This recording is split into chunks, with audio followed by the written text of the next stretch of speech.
अहिल्यानगर जिल्ह्यातील श्रीरामपूर तालुक्यात शेतकऱ्यांच्या आयुष्याशी खेळ करणारे गंभीर प्रकार समोर आलाय।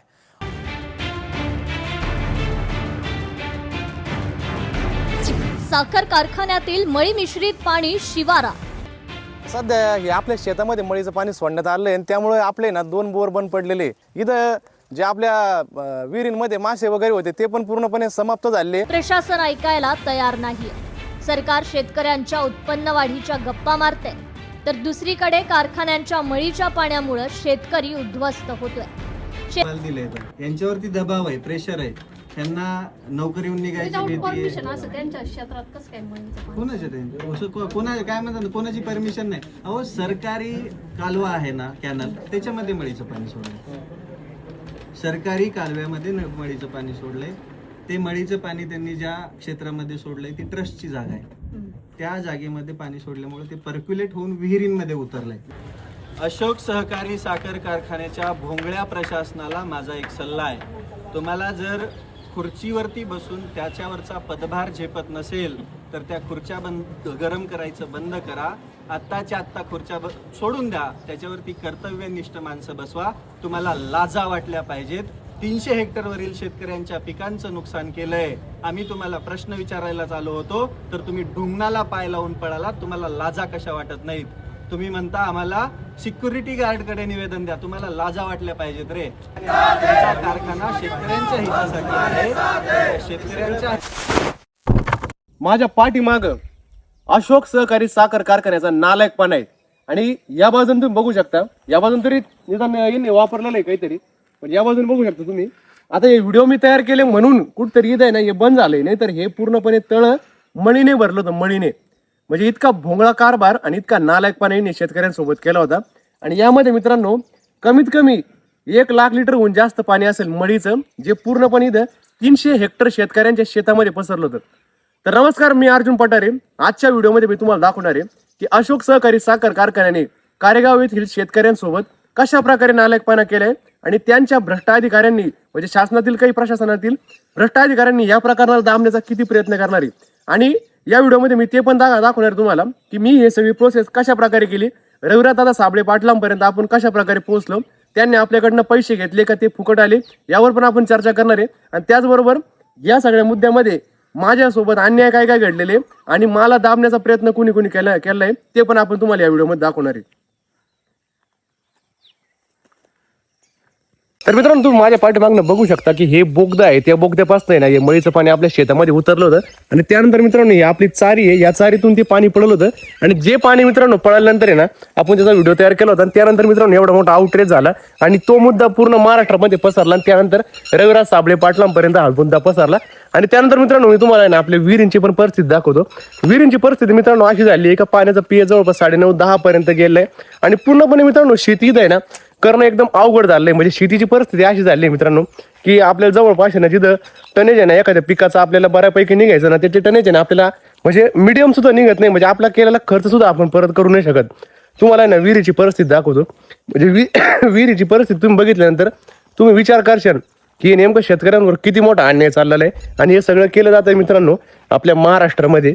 आणि कसा विषय माहिती आहे का, सत्ताधारी लोकांच्या पुढं कितीतरी आपण आहे ना काही गोष्टी बोललो ना तर त्याचा काहीच परिणाम होत नाही। तुम्ही एकदा परिस्थिती बघा, हे आहे पूर्णपणे मळीचं पाणी, एवढी मोठी विहीर आहे पण याच्यामध्ये पूर्णपणे मळीचं पाणी नाही। तर तुम्ही कुठं पण बघू शकता, यामध्ये दगड पण मारून बघा एकदा, कुठंच तुम्हाला मित्रांनो पाणी दिसणार नाही। सगळीकडे नुसता काळा भोरा अंधार दिसेल आणि सगळीकडे फक्त मळी आहे, मळी, दुसरं काहीच नाही। म्हणजे तुम्ही विचार करून बघा मित्रांनो, आज शेतकऱ्याकडे काय उरलेलं आहे आणि शेतकऱ्यांच्या विहिरीमध्ये फक्त जर का मळीचं पाणी असेल तर शेतकरी मित्रांनो कमवणार काय।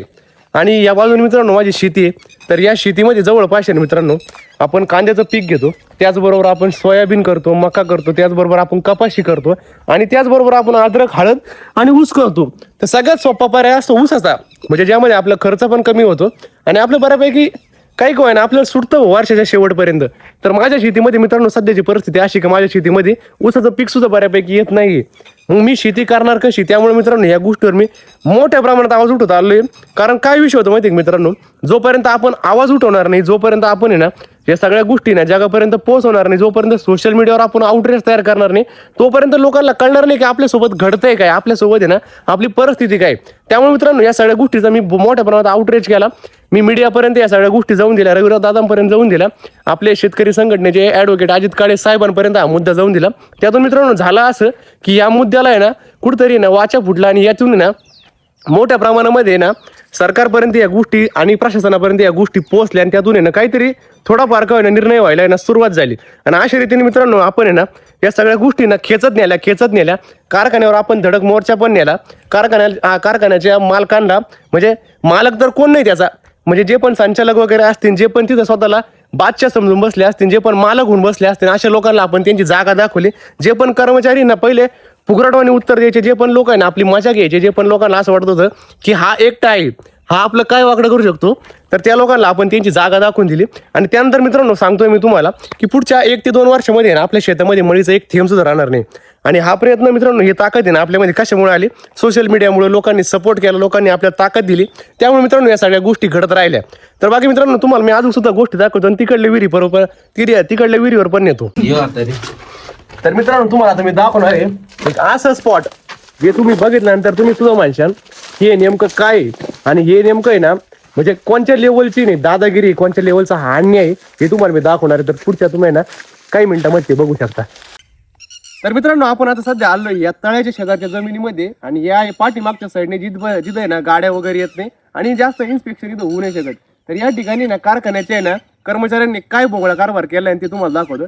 तर सर्वात प्रथम मित्रांनो त्यांनी काय केलं, म्हणजे जवळपास 7 ते 8 एकरामध्ये जमीन मोकळी होती आणि या जमिनीमध्ये ना म्हणजे ही जमीन त्यांच्या मालकीची नाही, त्यांनी करारावर घेतली आणि ते करारावर घेतलेल्या जमिनीमध्ये त्यांनी काय केलं की ते मळी सर्रासपणे वाचायला चालू केलं. तर मित्रांनो ही जमीन पुढचे कमीत कमी 10 ते 15 वर्ष नापीक राहणार आहे. आणि याची माती म्हणजे दगड झालाय, दगड ही उकरू नाही शकत. याचा तुम्ही बघू शकता याचा पूर्णपणे दगड झालाय आणि ही मातीची सध्याची परिस्थिती आहे. आणि त्याचबरोबर तुम्ही पलीकडे खड्डे वगैरे बघू शकता. यांना वरून ऑर्डर आलाय महाराष्ट्र पोल्युशन कंट्रोल बोर्डचा की तळे खाली करायची. मग त्यांनी तळे खाली करण्यासाठी निर्णय काय घेतला की सदर जमीन जवळपास 7 ते 8 एकराची जमीन आहे, त्या जमिनीमध्ये सर्रासपणे यांनी मळी वाचायला चालू केलं. म्हणजे यांनी याचं आहे ना विघटन कुठं केलं तर जवळच्या सदरच्या जमिनींमध्ये, म्हणजे इथल्या शेतकऱ्यांना कसा त्रास होईल याचा सुगंध मित्रांनो, दुर्गंध इतका घाण येतो ना, जवळपास आहे ना मित्रांनो एवढ्या एरियामध्ये 1 किलोमीटरमध्ये कुणी घर बांधू नाही शकत. आणि जो पण इथं घर बांधून राहायचा निर्णय घेईन ना तो 100% ना मृत्युमुखी पडेल. आणि यामध्ये मित्रांनो अशा प्रकारचे बॅक्टेरिया, अशा प्रकारचे आजार असतात त्यामध्ये मित्रांनो आपण आहे ना 100% जगू शकतच नाही. तुम्ही बघू शकता मोकळ्या जमिनीमध्ये सर्रासपणे डायरेक्ट ओतून दिले. आणि याला मित्रांनो कुठल्या प्रकारची परवानगी, आणि हेच जर का विचार करा याच्यामधली समजा यांनी 100% चूक केली, जर का माझ्याकडून अर्धा किंवा 1% कुठेतरी माझ्या शेतामध्ये चूक झाली असती, जर मी कुठला तरी नियम तोडला असता, जर माझ्या शेतामध्ये चुकून एक गांजाचं झाड उगलं असतं, जर मी कुठल्या तरी विजेच्या चोरीमध्ये, पाण्याच्या चोरीमध्ये थोडासा सहभागी झालो असतो, तर यांनी माझे हातपाय तुडूस तर मला मारहाण केली असती. पण फक्त प्रस्थापित आहे, फक्त माझे आमदार आहे, फक्त कुठतरी कॉन्टॅक्ट आहे कुठतरी सत्तेमध्ये, तर यांच्यावर कुठली पण कारवाई अशी सर्रासपणे होत नाहीये. आणि पडद्यामागचा गेम असतो मित्रांनो. 7 ते 8 एकर जमीन आहे. आज जमिनीची व्हॅल्युएशन 25 ते 30 लाख रुपये एकर आहे आज गावामध्ये. त्या जमिनी नापीक करून टाकलेले आहे. म्हणजे या जमिनीवर कोणच तरी पोट पाळू शकतं, कोणतरी तर शेती करू शकतं. या जमिनी पूर्णपणे नापीक करून टाकल्या. कुठल्या तरी गरीब शेतकऱ्याला या जमिनी जर का दिल्या असते करायला तर त्याचं घर पूर्णपणे चाललं असतं. त्या जमिनी पूर्णपणे नापीक करून टाकल्या. आणि त्याचबरोबर मित्रांनो तुम्हाला मी एक सगळ्यात महत्त्वाची गोष्ट सांगतो, इथं भरपूर मोठ्या प्रमाणात बागा पण असतात. पलीकडे तुम्ही बघू शकता की या प्रतिष्ठानच्या खूप मोठ्या बागा आहे. इथं जवळपास 100 एकर मध्ये बागा आहे. तर त्या बागांमध्ये सुद्धा यांनी मळीचं पाणी ओतलेलं आहे. म्हणजे यांना काहीही घेणं नाही, यांना फक्त यांचे घरं भरायचे. यांनी जमिनी घेतल्या, यांनी शेतकऱ्यांचे पैसे लुवडले आणि शेतकऱ्यांच्या जमिनी ज्यांना शेतकऱ्यांना परत भेटल्या पाहिजे त्या जमिनींमध्ये फक्त मळीचं पाणी ओतायचं काम चालू केले. याविरुद्ध आवाज मी एकटा काबर उठवतो मित्रांनो, कारण विषय असं होतो की भरपूर लोकांचे घरातले लोक कर्मचारी तिथं कारखान्यामध्ये, तर त्यांना पुढे भविष्यात अडचण येऊ शकते. आणि पण माझा विषय असा आहे मित्रांनो, जिथं चुका असेल, तो माझे आमदार असू दे, तो गव्हर्नमेंटचा कुठला पण एम्प्लॉय असू दे, तो कुठलाही मोठा साहेब असू दे, पण आपण कुठल्या पण गोष्टीमध्ये माघार घेणार नाही. जर तुम्ही असं वागत असताल शेतकऱ्यांच्या जमिनींसोबत, शेतकऱ्यांवर अन्याय करत असाल ना, तर तिथं 100% आपण जाब विचारणार. ठीक आहे माझी लायकी कमी ना, ठीक आहे माझ्याकडे पैसा कमी ना, पण 100% आपला आवाज तुम्ही दाबू नाही शकत. लोक मला बोलतात की तुझे फॉलोअर्स पण कमी आहे, तुझ्याकडे इतका ऑडियन्स पण नाही, तरी पण तू या गोष्टीवर लढतोय. अरे माझ्याकडे ना 1 फॉलोअर जरी असताना तरी या गोष्टीवर लढलो असतो, 1 सबस्क्रायबर जरी असताना तरी या गोष्टीवर मी बोललो असतो आणि या गोष्टीवर मी ना आमरण उपोषण करीत सुद्धा ताकद ठेवतो. मित्रांनो, ही सदर परिस्थिती तुम्ही बघू शकता. आज या जमिनीवर कुठलं पण फळपीक, कुठला पण भाजीपाला येणं 100% इम्पॉसिबल आहे. जर सर्रासपणे इतकं मोठ्या प्रमाणात, इथं तुम्ही बघू शकता हे खड्डा किती मोठे, याच्यामध्ये टँकर खाली केले आणि याच प्रकारचे धोरण यांनी राबवलेलं आहे. पाटामध्ये पाटबंधारे विभागाने सुद्धा या गोष्टीवर लक्ष द्यायला पाहिजे की पाटामध्ये जवळपास या रोडने त्यांनी साईड पट्टीन रोड बनवला आहे, म्हणजे लोकांना कळणार पण नाही. आणि त्या बाजूने मित्रांनो जिथं पण टँकर खाली होतं ते पाटाच्या कडाला मस्त आहे की पाटामध्ये पाणी चालू असलं पाटात सोडून देते, म्हणजे जेणेकरून शेतकरी जे शेतीमध्ये पाणी वापरतो त्या पाण्यामध्ये पण मळीचं प्रमाण वाढतं. म्हणजे अशा रीतीने मित्रांनो हा अन्याय चालू आहे. आणि मित्रांनो हे सगळ्या गोष्टी कशा थांबवायच्या, तर यावर फक्त एकच उपाय आहे. मोठ्या प्रमाणात शेतकऱ्यांनी पुढे यायचं, याविरुद्ध आवाज उठवायचा. माझ्या संघ मित्रांनो काही जास्त पब्लिक नाही, मी वैयक्तिक एकटा लढतोय कारण लोकांचे कामं अडतात. पण आपला विषय असा आहे, जो पण नडल त्याला शेवटपर्यंत ठोकल्याशिवाय आपण माघार घेत नाही. आणि जोपर्यंत आहे ना हे सत्ताधाऱ्यांचा माज आपण मोडणार नाही आणि यांच्यामधला जो गुरूर आहे ना की आपण शेतकऱ्यांसोबत कसं पण वागू शकतो आणि शेतकऱ्यांवर काही पण अन्याय करून वाचू शकतो, हा मोडल्याशिवाय आपण माघार घेणार नाही. तर या व्हिडिओमध्ये ह्या गोष्टी झाल्या, तर आपण आहे ना त्या बाजूचं पण तुम्हाला सगळ्या गोष्टी दाखवतो. आणि मी रविराज दादा साबळेंना कसा भेटलो, त्यांचा माझा कॉन्टॅक्ट कसा झाला आणि इतर लोकांनी मला कशी मदत केली ते पण तुम्हाला दाखवणार आहे. तर मित्रांनो या रस्त्याची परिस्थिती तुम्ही एकदा बघू शकता. हा पूर्ण रस्ता आहे, जवळपास 1 ते 2 किलोमीटरचा हा रस्ता आहे. या रस्त्यामध्ये कुठला पण शेतकरी किंवा कुठला पण आहे ना वाहन चालक आहे ना इथून जाऊ नाही शकत, कारण येथे पूर्णपणे मळी टाकलेली आहे. एकदा तुम्ही ती परिस्थिती बघा आणि ही परिस्थिती किती लांबपर्यंत आहे हे पण एकदा बघून घ्या. त्याचबरोबर पिण्याच्या पाण्यासाठी इथं तलाव होते काही पहिल्या जुन्या काळामध्ये, ज्यातून मित्रांनो काय होतं माहिती का, पाणी पण असायचं याच्यामध्ये, म्हणजे शेतीसाठी सुद्धा वापरायचे, पिण्यासाठी सुद्धा वापरायचे. आणि याचं पर्क्युलेशन होऊन शेतकऱ्यांना मदत व्हायची, कारण हे प्रतिष्ठाच्या जमिनीमध्ये. तर या चांगल्या तळ्यांमध्ये सुद्धा यांनी मळीचं पाणी सर्रासपणे ओतायचं काम केलंय. आणि यामध्ये मित्रांनो म्हणजे एवढं प्रकरण होऊन सुद्धा अजून सुद्धा याच्यामध्ये मळीचं पाणी सांडवलं जातं. आणि त्याचबरोबर मित्रांनो हे पूर्ण रस्ता आहे, हा पूर्ण रस्ता, त्या बाजूने पूर्ण रस्ता आहे, त्यामध्ये पण याच लेवलचं पाणी ओतलं गेलंय, ज्यातून फक्त इथं मळीचे टँकर चालू शकतील आणि दुसरे कुठलेही टँकर इथं चालणार नाही किंवा मोटरसायकली चालणार नाही. आणि आपण पण चालतोय तरी खालनं आपले पाय चिटकतायत. आणि हे जे मित्रांनो तुम्ही तळे बघताय ना, या तळ्याची कुठल्या पण शासकीय कागदावर मान्यता नाही किंवा याच्यावर कुठली पण परवानगी नाही. आणि या तळ्याची कंडिशन अशी आहे की आता मी भांडायला लागलो तर या बांडगुळांचे ना शेपूट घालायची वेळ आली, यांनी पाणी उपसायला चालू केलं. नाही तर मित्रांनो जोपर्यंत सोशल मीडियावर आवाज उठवत नव्हतो ना तोपर्यंत इथे ना 3 तळे होते आणि या 3 तळ्यांमध्ये सर्रासपणे पाणी सोडलं जात होतं. सध्याची परिस्थिती बघा तुम्ही, हे पाणी पूर्णपणे उपसा होते. आणि हे उपसा व्हायचं कारण फक्त तुम्ही मित्रांनो, तुम्ही सपोर्ट केला, तुम्ही इतक्या मोठ्या प्रमाणात ताकद दाखवली, त्यामुळे लोकांना शेपूट घालायची वेळ आली आणि मोठ्या मोठ्या प्रस्थापितांना ना आपण त्यांच्या गुडघ्यावर बसवलेलं आहे. परिस्थिती अशी होती मित्रांनो शेतकऱ्यांची. मी मागच्या 4 ते 5 वर्षापासून तक्रार करत होतो, माझे घरचे तक्रार करत होते, तर आपण तक्रार करून सुद्धा आहे ना आपल्या तक्रारांवर कुठल्याच प्रकारचा निर्णय घेत नव्हते हे लोक. काय मित्रांनो काय व्हायचं माहितीये का, आपण तक्रार घेऊन गेलो का यांना असं वाटायचं की यांच्याकडे भरपूर आहे ना भांडवल आहे, भरपूर मोठी सत्ता आहे, सत्ताधीशांच्या खुर्चीवर जाऊन मांडीवर जाऊन हे बसतात, मग यांच्या विरुद्ध कोणी आवाज उठवणार नाही आणि कोणी पण आहे ना यांच्या विरुद्ध काही करू नाही शकणार. पण हा पट्ट्या एकटा लाडलाय आणि यांना गुडघ्यावर बसून दाखवलंय. आज परिस्थिती बघा, लोक बोलतात ना का माझे आमदार आहे, हे प्रशासन आहे, ते प्रशासन आहे, यांचं सरकार आहे, त्यांचं शिंदे सरकार आहे, कोण काय वाकडं करत नाही. आज पाणी बघा, पाणी पूर्णपणे उपसायला चालू केलंय आणि पुढच्या वर्षापासून इथे एक थेंब सुद्धा मळीचं पाणी बसणार नाही. आणि यांचा नालायकपणा आहे ना पुढचे 3 ते 4 वर्ष चालू राहणार आहे. तोपर्यंत इथलं पाणी ना मित्रांनो 100% ना जमिनीतून तर निघणार नाही, पण काही आहे ना प्रमाण आहे ना कमी होत राहील. यानंतर मित्रांनो तुम्हाला मी त्या बाजून दाखवतो की यांनी ना या शेततळ्यामध्ये प्लॅस्टिकचा कागद टाकून तर वापरलंच, पण त्याचबरोबर मोकळ्या जमिनीमध्ये कशी सोय केली होती आणि त्याचबरोबर मी कुठल्या प्रोसेस फॉलो केल्या या सगळ्यासाठी आणि मला काय काय अडचणी आल्या ते पण तुम्हाला दाखवणार आहे. त्यानंतर आपण मित्रांनो त्या बाजूला जाणार आहे. तर मित्रांनो अशोक सहकारी साखर कारखाना आणि माझ्या विरुद्ध जे युद्ध लागले त्या युद्धाची सुरुवात कुठून झाली ते ठिकाण तुम्हाला दाखवतो.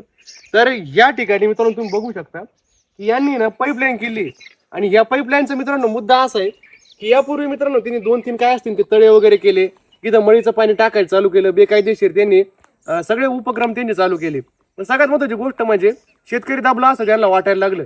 मग त्यांनी काय केलं की मोकळ्या जमिनीमध्ये सर्रासपणे पाईपलाईन केली 6 इंची असेल का 8 इंची आपल्याला माहित नाही, पण भरपूर मोठी पाईपलाईन केली आणि डायरेक्ट आहे ना मोकळ्या जमिनीमध्ये मोकळ्या तळ्यांमध्ये पाणी टाकायला चालू केलं.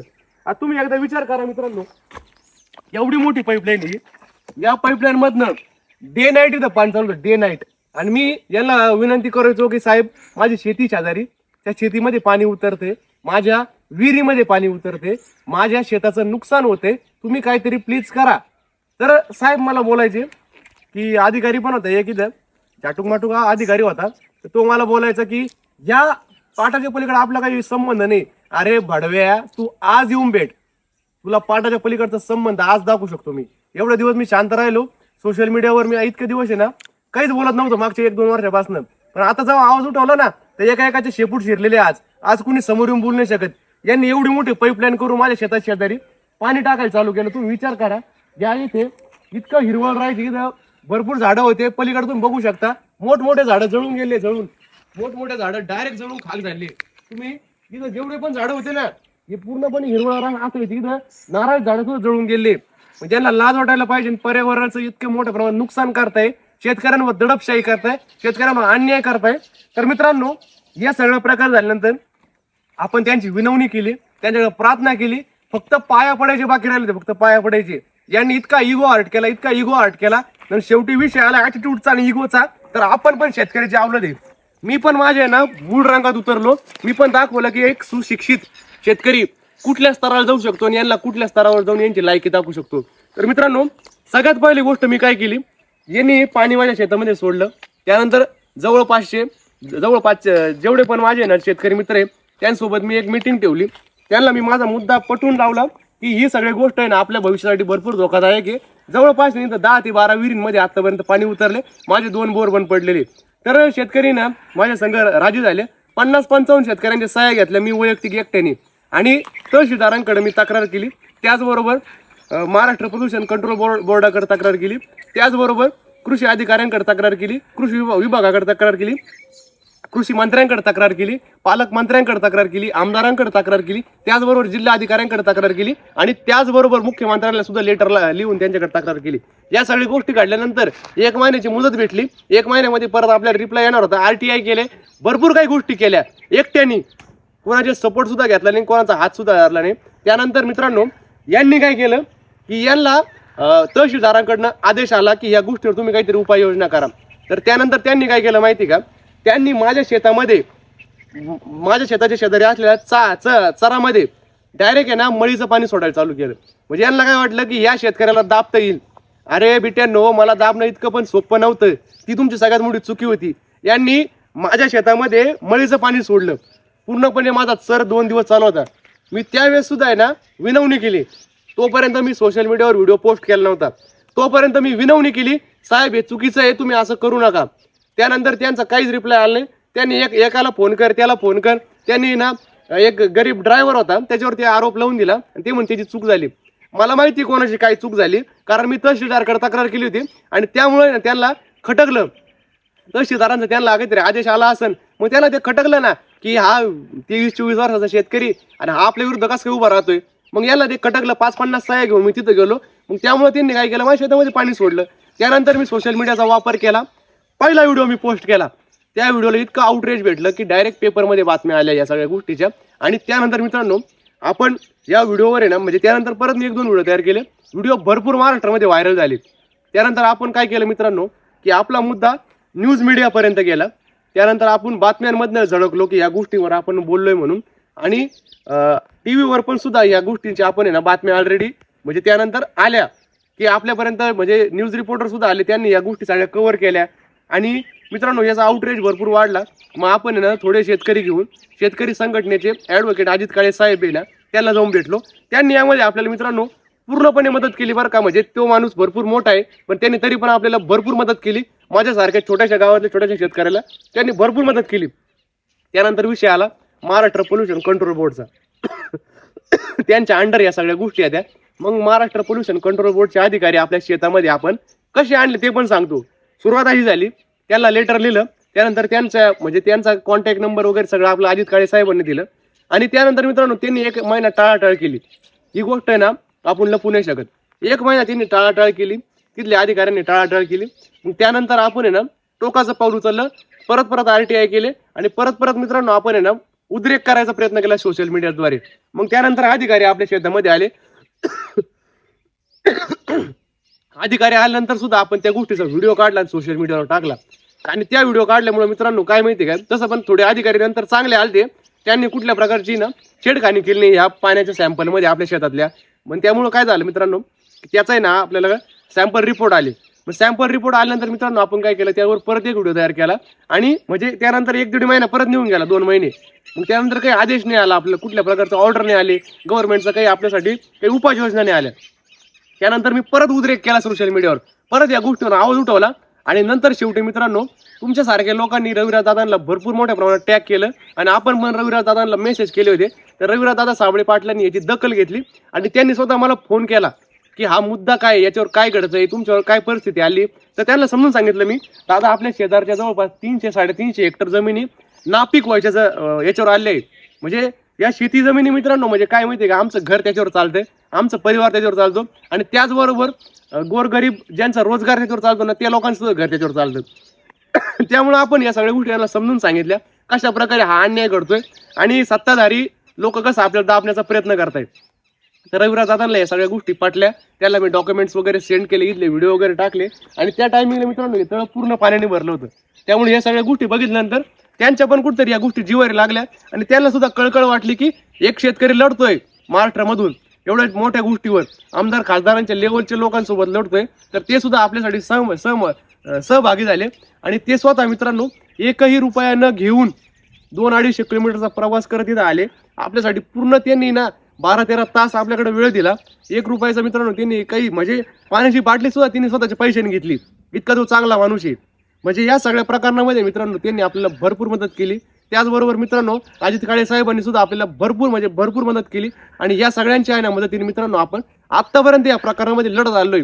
पण यापुढे मित्रांनो जर या सगळ्या पाण्याचा विल्हेवाट योग्य प्रकारे लागला नाही आणि पुढच्या वर्षी जर इथं पाणी यायचं जर का म्हणजे या वर्षी थांबलंच पाहिजे, पण पुढच्या वर्षी सुद्धा परत आलं नाही पाहिजे. आणि त्याचबरोबर कारखान्यावर आहे ना कठोर कारवाई झाली पाहिजे की तुम्ही गोरगरीब शेतकरी त्यांच्यावर अन्याय करायची दानत पुढे परत यांच्यामध्ये आले नाही पाहिजे आणि यांना यांची लायकी कळली पाहिजे. कारण संविधानाने सगळ्यांना बरोबर अधिकार दिला आहे. म्हणजे मला काय बोलायचं आहे की संविधानामध्ये सेक्शन असं आहे की भारताचा पंतप्रधान जरी असला आणि माझ्यासारखा गरीब शेतकरी जरी असला तरी दोघांना ना न्याय समान भेटतो. तर त्याच प्रकारे मित्रांनो ज्या कारखान्याचे काय आमदार खासदार मंत्री कोणासोबत काय कॉन्टॅक्ट असतील, कोण सभासद असेल, कोण काय, माझं काय म्हणणं आहे की कोण कुठल्या पण पोस्टवर असू द्या, तुझे शिक्षण काही पण असू द्या, पण तुम्ही जर का अन्याय करताय ना तुम्हाला त्याच्यावर आहे ना 100% कारवाई झालीच पाहिजे. आणि तुमचं काय लेवल असू द्या, मी वैयक्तिक साधारण शेतकरी म्हणजे तुम्ही माझ्यावर अन्याय करू शकता का? 100% नाही. त्यामुळे माझी फक्त एक मागणी आहे की त्यांच्यावर काही ना कारवाई झाली पाहिजे. आणि त्याला जर का तुम्ही मोकळं सोडणार असाल ना तर भविष्यात अशी कारवाई म्हणजे असे 100% काही ना काही प्रकार पुढे घडतील. त्यामुळे अशा गोष्टींवर आहे ना पडदा टाकायचं काम आहे ना सरकारने बंद करायला पाहिजे. आणि या सगळ्या गोष्टींवर आहे कुठेतरी उपाययोजना पण करायला पाहिजे. आणि ज्या शेतकऱ्यांना आहे ना पिण्याचा पाण्याचा प्रॉब्लेम आहे ना त्याच्यावर पण आहे ना सरकारने काहीतरी योजना करायला पाहिजे. आणि पिण्यासाठी पाणी तरी आम्हाला आहे ना कमीत कमी द्यायला पाहिजे. या सगळ्या प्रकरणावरून मित्रांनो मला एक गोष्ट शिकायला भेटली की जोपर्यंत आपण लढणार नाही, आपण विचार करतो की मला कोण बघतंय, माझ्याकडे फॉलोअर्स किती आहे, मी गावातला कुठला तरी छोटा शेतकरी आहे किंवा मी एक स्टुडंट आहे, माझ्याकडे काय आहे, असा विचार करून जर का मी दबलो असतो मित्रांनो तर कुठंच काही झालं नसतं. त्यामुळे मित्रांनो जिथं पण अन्याय घडतोय तिथं आपल्याला 100% बोलायचंय आणि तिथं खंबीरपणे उभं राहायचंय. हे पूर्ण जग आपली दखल घेणार आहे. जोपर्यंत आपण आहे ना आपल्या शब्दांवर आणि आपल्यासोबत होणारा अन्याय या सगळ्या गोष्टीवर आपण थांबणार आहात ना तोपर्यंत मित्रांनो आपल्या शब्दांची कोणी दखल घेणार नाही. जेव्हा अन्याय होईल तेव्हा तुमचा भाऊ आहे ना उभा राहणार. आणि यापुढे मित्रांनो ज्या पण सिच्युएशन येतील, ज्या पण गोष्टी या गोष्टीतून घडतील, जे पण अन्यायकारी लोक आहेत त्यांच्यावर जर का काही कारवाई झाली नाही तर मी वैयक्तिक स्वतः उपोषणाला बसणार आहे. आणि या लोकांना आहे ना मित्रांनो 100% मी यांच्यावर कारवाई केल्याशिवाय माघार घेणार नाही. तोपर्यंत मित्रांनो आपल्या चॅनलवर नवीन असाल तर चॅनल सबस्क्राईब करून घ्या. आणि असेच नवीन व्हिडिओ बघायचे असेल तर लवकरात लवकर आपल्या मित्रपरिवारांपर्यंत हा व्हिडिओ शेअर करा आणि अन्यायाच्या विरुद्ध आवाज उठवण्यासाठी आपल्या चॅनलला सबस्क्राईब करा. धन्यवाद.